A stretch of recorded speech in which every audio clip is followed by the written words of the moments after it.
I want to tell you about a trick of Shaitan. When you go late to work and your boss is angry at you because you're late, and lots of people work at your office, you know what you do? You avoid eye contact and sneak into your cubicle. You don't want to sit, you don't want to face him.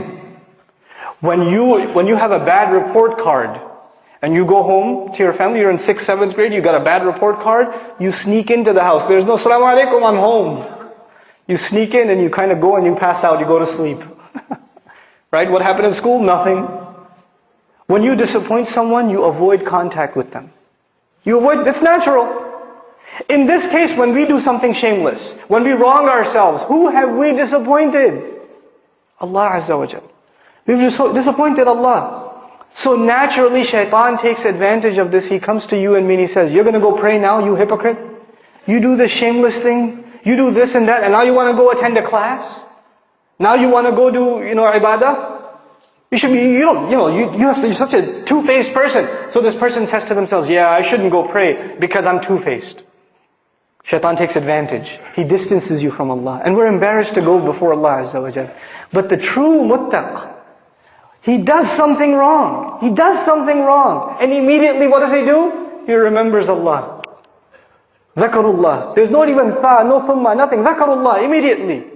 فَاسْتَغْفَرُوا لِذُنُوبِهِمْ. Then they asked Allah to forgive for their sins. And the word for sins here, dhunub, comes from dhanab actually, a tail. That which you're not proud of. That which humiliates you. Something you did that you're not proud of. And they ask Allah to forgive those embarrassing things that they did. وَمَنْ يَغْفِرُ الذُّنُوبَ إِلَّا اللَّهِ. Who's going to forgive sins if not Allah? Who are you going to go to? Where else you got to go?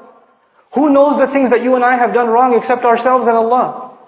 There's a lot of things in our closet that Allah has not exposed. And only Allah knows, and we have to find the time to ask Allah to forgive. This is the main attribute of people that are described that enter Jannah. أُولَٰئِكَ لَهُمْ جَنَّاتٌ تَجْرِي مِنْ تَحْتِهَا الْأَنْهَارُ. The ayat are coming.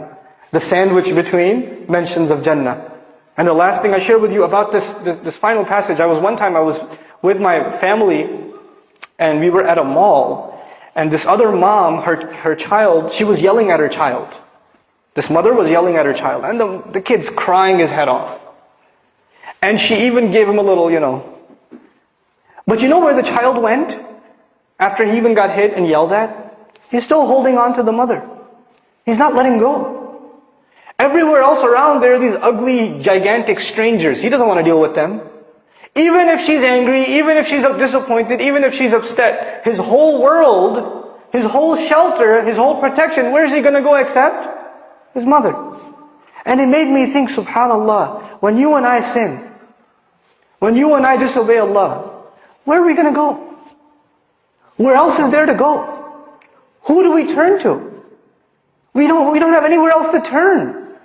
So even if we disappoint our Lord, even if we fall short of the standards He set for us, the true muttaq, the hopeful of Jannah, he never loses hope in Allah. لا تقنطوا من رحمة الله. Don't lose hope in the mercy of Allah. You're not allowed to lose hope in the mercy of Allah. This is the attitude we have to internalize.